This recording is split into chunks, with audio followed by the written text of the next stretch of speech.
வாழ்க வளமுடன், நல்லதே நடக்கும்.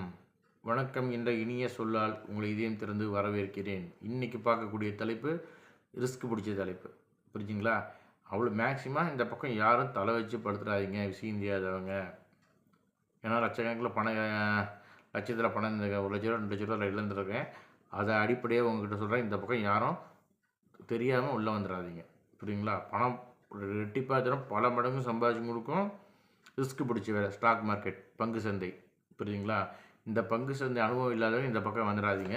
பங்கு சந்தையை பற்றி தெரிஞ்சு நல்ல ஒரு ஆலோசனைகிட்ட சிபி ரிஜிஸ்டரில் பதிவு பண்ண ஒரு அதிகாரி ஒருத்தங்கிட்ட சஜஷன் கேட்டு இதுக்குள்ளே வாங்க.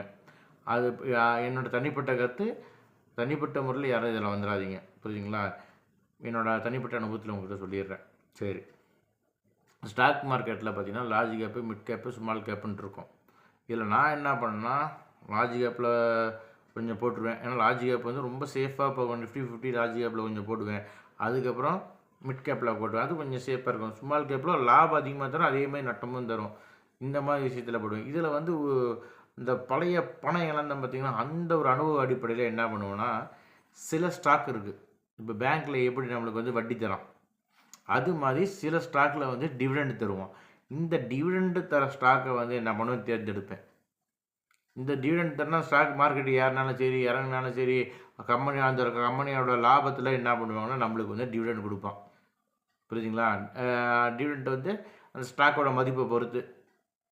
இப்போ ஸ்டாக்கோட மதிப்பு 4000 இருக்குன்னு வச்சுக்கோங்க, திடீர்னு 70 ரூபா கிடைக்கும்.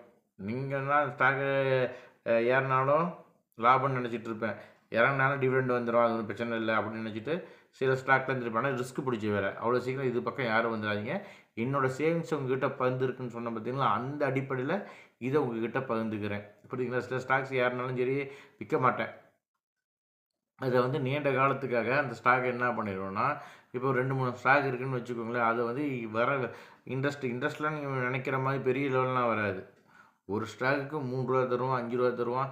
நல்ல ஒரு ஸ்டாக்காக இருந்தால் 20 ரூபா தருவான். இன்னும் கொஞ்சம் லம்பாக போட்டால் 150 ரூபா தருவான்.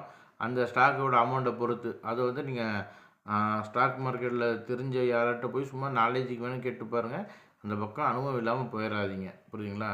அடுத்த இன்வெஸ்ட்மெண்ட் வந்து டிவிடெண்ட். இந்த டிவிடெண்ட்டுக்காக என்ன பண்ணுவோன்னா, ஷேர் மார்க்கெட்டுக்குள்ளே ஒரு இதில் போயிடுவேன். புரியுதுங்களா? அதில் வரக்கூடிய வட்டியை வந்து நம்ம திருப்பியும் அதிலேயே முதலீடு பண்ணுவேன். இதில் டிவிடெண்ட் தர ஷேர்லேயே என்ன பண்ணுவேன், திருப்பி வந்து முதலீடு செய்வேன். அவ்வளோதான். இன்றைக்கி வந்து ஸ்டாக் மார்க்கெட்டோட என்னோடய அனுபவத்தை உங்கள்கிட்ட பகிர்ந்துக்கிட்டேன். மேக்ஸிமம் திருப்பி சொல்கிறேன், அனுபவம் இல்லாதவங்க இந்த பக்கம் போகாதீங்க. ஏன்னா நீங்கள் ஒவ்வொரு சம்பாதிக்கிற பணம் உங்கள் வளர்ச்சிக்கு வந்து அது பயன்படும். அந்த பணத்தையே தேவையில்லாமல் விரயம் பண்ணிடாதீங்க. ஏன்னா அந்த பணம் வந்து ஒரு குறிப்பிட்ட காலம் உங்களுக்காக வேலை செய்யும். புரியுதுங்களா? நம்மளோட செயல்பாடு எதை நோக்கி இருக்கணும், பணம் நம்மளுக்காக வேலை செய்கிறத அடிப்படையாக கொண்டே இருக்கணும். ஸ்மார்ட் ஒர்க் மட்டும்தான் இருக்கணும். ஹார்ட் ஒர்க்கு கொஞ்சம் இருந்துட்டு அதுக்கப்புறம் ஸ்மார்ட் ஒர்க் பக்கம் மூவ் ஆயிடணும். புரியுதுங்களா? பணம் வந்து நம்மளுக்காக செய்கிற வேலையை வந்து நம்ம செய்யக்கூடிய வேலையை செஞ்சு வச்சிடணும். அதனால் மேக்ஸிமம் நம்ம பணத்தை வந்து இழக்கக்கூடிய எந்த ஒரு காரணமாக இருந்தாலும் தவிர்த்துருங்க. ஆரம்ப காலத்தில் கொஞ்சம் சேஃபாக மூவ் ஆகுங்க. அவ்வளோதான். நன்றி, வணக்கம், வாழ்க வளமுடன், நல்லதே நடக்கும்.